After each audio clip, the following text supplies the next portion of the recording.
Hi, Ben with Novelex Stereophonic.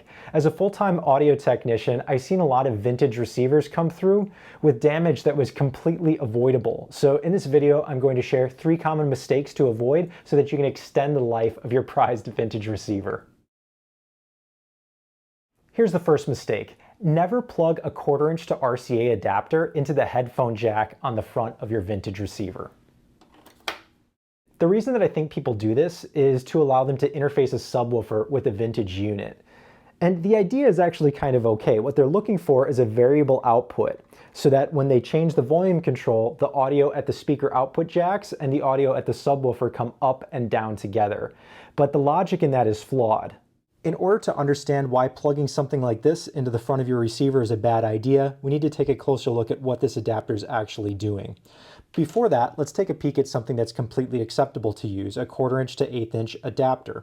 This is a TRS style connection. We have one channel on the tip, one channel on the ring, and then the sleeve is the common ground.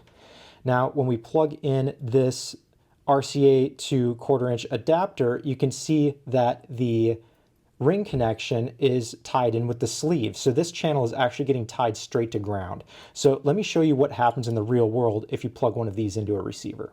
90+% of vintage receivers do not have a dedicated headphone amplifier circuit, meaning the way that the signal gets to the headphones is by grabbing a signal from the power amplifier and feeding it through a set of beefy resistors on a board like this. This is a pull from a Pioneer SX1250, and I'm using this board because it suffered the exact failure that we're investigating here. Both of these meters are set up to measure ohms. I have the black leads connected to the common ground point of the headphone jack, and the red leads are basically connected where a power amplifier would feed this board. So let's see what happens if we plug in the 1/4 inch to 1/8 inch stereo headphone adapter. You can see it's basically the same. According to the amplifier, nothing has changed. It's an open connection. But what if we plug in the TS 1/4 inch to RCA adapter? Look at what happens to this channel.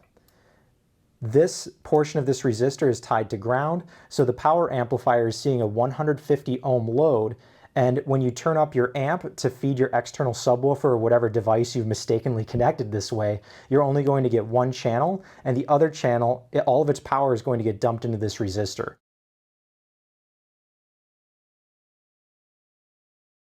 I just finished a full restoration on this Pioneer SX1080 and thought it would be a great candidate for some experimentation. If we look down here, we can see a resistor that looks very close to what we found in the SX1250 board. This amplifier has the same output topology where the power amplifier feeds a set of resistors and then that goes out to the headphone jack. I took that RCA connection coming out of the headphone jack and fed it into my bench amplifier. And it actually does work. The problem is it's going to eventually smoke the resistor in that other channel. But what if we got creative and used a 1/4 inch to RCA summing adapter instead? Let's take a look at what's actually happening inside of this type of adapter. We do have TRS, which means we don't have that shorting issue that we have with the other adapter, but what this one is doing is summing the left and right channels. So if I put the meter lead in the tip here and measure ohms, we're going to see that the left and the right channel are tied together. So in the amplifier, when we plug this in, it's going to tie the left and right channel to one another through the 150 ohm load resistors. For this next experiment, I set up the signal generator to feed a sine wave into the left channel of the SX1080 and a square wave into the right channel so that we can see how they affect one another.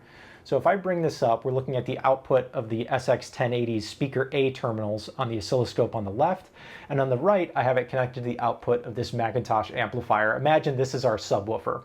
So I have the connection here with the summing adapter plugged into the Mac. As I turn up the level, as if you were turning up your level control in your sub, you can see that I'm getting a summed output there. That's exactly what we want. The problem is, as I continue to increase this, it's changing the impedance on the headphone circuit, and it looks like it's feeding back into the power amplifier, affecting the output of the SX1080, which is what we don't want. We're losing channel separation and getting a bunch of distortion. So this is why using the summing adapter doesn't work either. There are many acceptable ways to connect a subwoofer to a vintage receiver, but using the headphone jack on the front panel is not one of them. Here's the second mistake. Never let your receiver sit for a long period of time without using the controls. Even if you just had your unit professionally serviced and all of the controls were cleaned, it's important to go back every once in a while and just manipulate all of the knobs and switches. The analogy that I like to give is, have you ever walked out to your vehicle after not using it for a few days, maybe it was a little bit rainy, and you notice that the brake rotors are completely covered in rust? First couple braking moments feel a little bit crunchy, but by the time you get to your destination, everything feels smooth, and when you look at the rotors, they're nice and shiny. That's what we're accomplishing when we manipulate these controls. If we just leave them sit, they're going to develop oxidation and cause all kinds of intermittency. So it's important every once in a while to go through the faceplate of your unit and just manipulate all of the controls. And that goes even for ones that you don't use. Pioneer equipment with these push button switches are notorious for becoming intermittent just from sitting, especially the filters. So make sure you go through all the controls even if you don't use them, because a lot of them are directly in the signal path. Here's the third mistake. Never turn your receiver off before first turning the volume all the way down to 0. And here's why.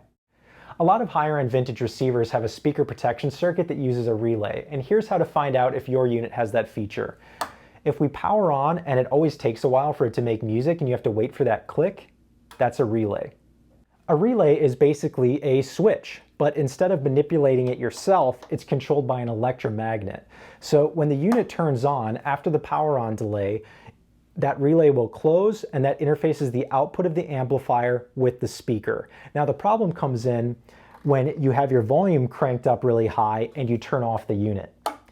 Now the next time you power it on, if the source is still playing, say it was on FM, and it's really loud FM signal that's just sitting there at the amplifier output ready to make contact with the speakers, as that relay contact closes, it can sometimes create an arc, which will cause a pit in the relay contact itself. And if that happens enough times, it can develop severe intermittency. So if you've ever had it where you have one channel that consistently drops out and you can always get it to come back by just giving it a little bit more volume or giving a light tap on the chassis, that's usually a pitted relay. So the way to avoid that is always turn your receiver down to 0 before you turn it off.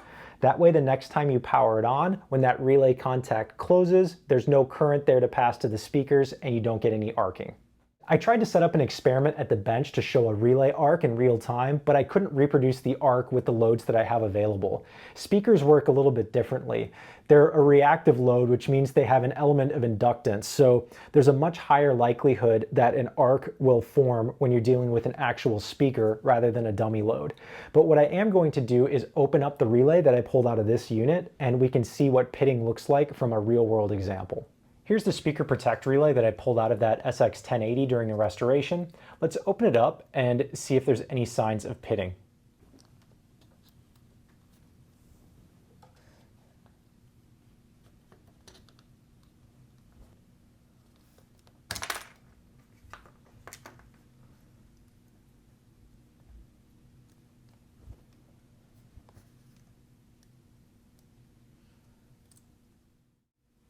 Here's a close look at the contacts. On this type of relay, the outer contacts take the brunt of the arc if it does happen. We can see especially on this lower one that some pitting has happened. I hope you found those 3 tips valuable and that they'll help you extend the life of your prized vintage receiver. If you enjoyed the At the Bench experimental content in this video, you might like my Patreon page. I'm building a library there of exclusive content that focuses on my day-to-day activities at the bench. So in a typical video, I take a mystery unit, put it up at the bench, diagnose all of the issues, and then work through them one at a time, and you get to come along for the ride. So if that sounds cool, head down to the description for the Patreon link. Thank you so much for stopping by the channel. We'll catch you on the next one.